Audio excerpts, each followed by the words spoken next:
واقعہ امیر اہل سنت کو کافی عرصہ قبل کسی نے سنایا تھا اور آپ نے اپنی کتاب عاشقان رسول کی 130 حکایات میں اس واقعے کو نقل کیا۔ آپ فرماتے ہیں کہ حاجیوں کا ایک قافلہ مدینۃ الاولیاء ملتان سے نبی پاک علیہ الصلوۃ والسلام کے شہر مدینۃ المصطفیٰ پہنچ گیا۔ اس میں ایک مدینہ شریف کا دیوانہ بھی شامل تھا۔ حج بیت اللہ اور حاضری مدینہ منورہ سے فارغ ہو کر جب یہ قافلہ واپس مدینہ منورہ پہنچا تو ایک حاجی جو اسی قافلے میں شامل تھا اس نے اس دیوانے کو چھیڑنے کی نیت سے، مذاق جو آج لوگ کہتے ہیں نا، مذاق کی نیت سے کہا کہ کیا تجھے بارگاہ رسالت سے کوئی سند عطا ہوئی، کوئی سرٹیفکیٹ تمہیں ملا؟ وہ بولا نہیں، مجھے تو کوئی سرٹیفکیٹ، کوئی سند نہیں ملی۔ تو حاجی نے اپنے ہی ہاتھوں سے لکھی ہوئی ایک چٹھی اس دیوانے کو دکھاتے ہوئے کہا کہ دیکھو مجھے روضہ انور سے یہ چٹھی ملی ہے، یہ سند ملی ہے۔ چٹھی میں لکھا ہوا تھا کہ تیری مغفرت کر دی گئی ہے۔ اس شخص نے یہ مذاق کیا تھا، واقعی یہ بڑا جرت مندانہ اور عجیب و غریب بات تھی، نہ کرنے والی بات تھی۔ اپنے ہاتھ سے چٹھی لکھ کر کیسے کوئی کہہ سکتا ہے کہ مجھے نبی پاک کے روضے سے ملی ہے؟ مگر یہاں تو مذاق تھا، مگر دوسری طرف عاشق رسول کے دل کے تار اس نے چھیڑ دیے۔ وہ واقعی دیوانہ مدینہ تھا، واقعی عاشق رسول تھا۔ وہ پرچی پڑھ کر وہ دیوانہ ملتان میں ہی رونے لگ گیا اور بار بار یہ کہنے لگا کہ حضور مجھے آپ نے سند عطا نہیں فرمائی، اب جب تک میں نبی پاک سے سند نہیں لوں گا میں اس وقت تک چین سے نہیں بیٹھوں گا۔ گرتا پڑتا روڑتا ہوا وہ روڈ پر پہنچا۔ اسے سمجھ نہیں آ رہی تھی جانا کدھر ہے، بس طلب یہ تھی کہ پھر مدینے جاؤں اور میں بھی سند لے کر آؤں۔ جیسے ہی روڈ پر پہنچا تو ایک بس آئی اور کنڈکٹر آواز لگا رہا ہے 3 روپیہ مدینہ، 3 روپیہ مدینہ۔ جب شخص ایک عالم میں ہو، ایک کیفیت میں ہو، اسے پتہ نہیں چلتا کہ یہ کیسے ہو سکتا ہے کہ کوئی بس میں بٹھا کر مجھے مدینے لے جائے گا، لیکن انتظام ہونا ہوتا ہے تو کیسے ہو جاتا ہے۔ دیوانہ لپک کر بس میں سوار ہو گیا، 3 روپے ادا کیے اور بس چل پڑی۔ کچھ ہی دیر بعد کنڈکٹر نے صدا لگائی، مدینہ آ گیا، مدینہ آ گیا۔ دیوانہ بس سے اتر گیا۔ سبحان اللہ، وہ سچ مچ مدینے ہی میں تھا۔ اس کی نگاہوں کے سامنے سبز سبز گنبد اپنے جلوے لٹا رہا تھا۔ اس نے بے تابی کے ساتھ قدم آگے بڑھائے، مسجد نبوی شریف میں داخل ہوا، آقا کے روضے پر حاضر ہوا۔ اس کے سینے میں تھما ہوا اشکوں کا طوفان آنکھوں کے راستے امڑنے لگا۔ عرض سلام کے بعد اس نے نبی پاک سے عرض کی کہ حضور آپ نے اس حاجی کو تو سند عطا فرمائی، اسے تو اپنے یہاں سے آپ نے کہا جائے کہ ایک سرٹیفکیٹ دیا مغفرت کا، حضور مجھے بھی عطا کیجئے، میں خالی ہاتھ نہیں لوٹوں گا۔ اللہ اکبر۔ وہ آنسو بہاتا رہا، عرض کرتا رہا۔ اوپر سے ایک پرچہ اس کے سینے پر گرا۔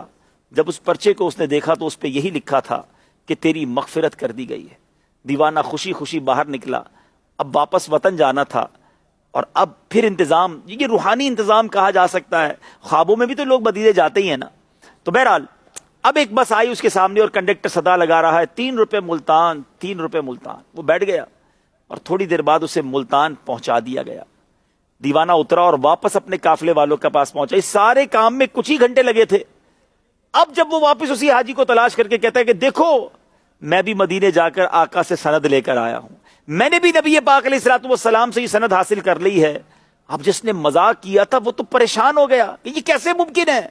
اس دیوانے نے اپنا سارا واقعہ بتایا کہ میں یوں مدینے گیا، اپنی عرضی پیش کی اور آقا سے یہ چٹھی لے کر آیا ہوں۔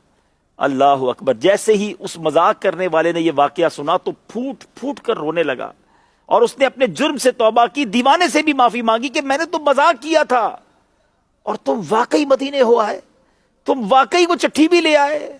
اللہ اکبر۔ اس کی رکت، اس کے سوز، اس کی تڑپ نے کام کر دکھایا۔ اور وہ مذاق کرنے والا، طنز کرنے والا، عاشقوں کو آزمانے والے لوگ بھی ہوتے ہیں نا کہ دیکھیں تو صحیح اس کا عشق کیسا ہے، اور مذاق اڑاتے ہیں۔